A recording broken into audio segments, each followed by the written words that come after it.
Hello and welcome to our series on understanding your milk statement. If you haven't done so, we recommend that you watch our video on how to calculate milk price first before continuing. This video will examine a milk statement from Aurivo. In this series, we will focus on manufacturing supplies. Please note that bonuses related to liquid or winter milk are not described. I'd like to thank the suppliers who shared their statements with us for the benefit of all. Understandably, we have hidden any sensitive information to respect their privacy. The Aurivo statement consists of 2 pages. The first page describes milk price details and deductions, while the second page provides information to the supplier based on their milk collections.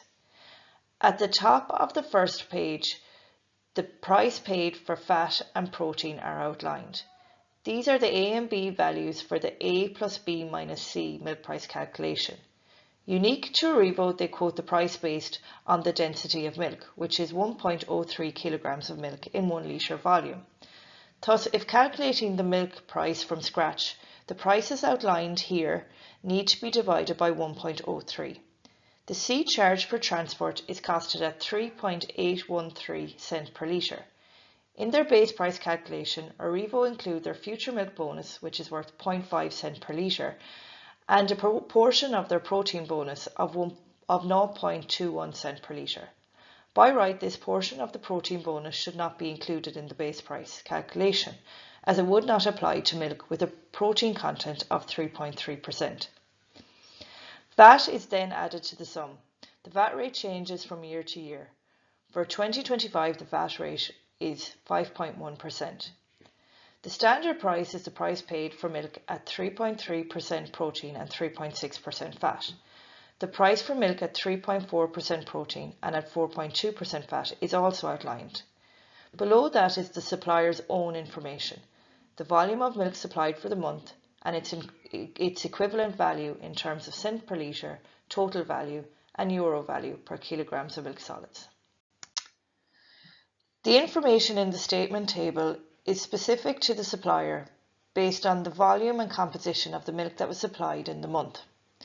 The monthly sums are listed under the value column, while the year-to-date figure is listed in the last column. Aurivo pay a protein bonus which is worth 0.22 cents per litre for every 0.05% protein achieved above the manufacturing co-op average protein in an individual month. Their sustainability bonus is worth 0.5 cents per litre. They also pay an unconditional bonus for milk supplied in January and February worth 4 and 3 cents per litre respectively. In the next table, milk levies are tallied. These include both voluntary and compulsory levies. The gross milk value minus the levies is then carried over to the credit column of the statement of account. If any other top-up payments are issued, they will be listed here also. Deductions are then listed in the debit column. These will be service charges, transfers to the trading account, or share contributions where applicable. Once all deductions are accounted for, the remaining sum is transferred to the bank account. The back page of the statement contains useful information for the farmer.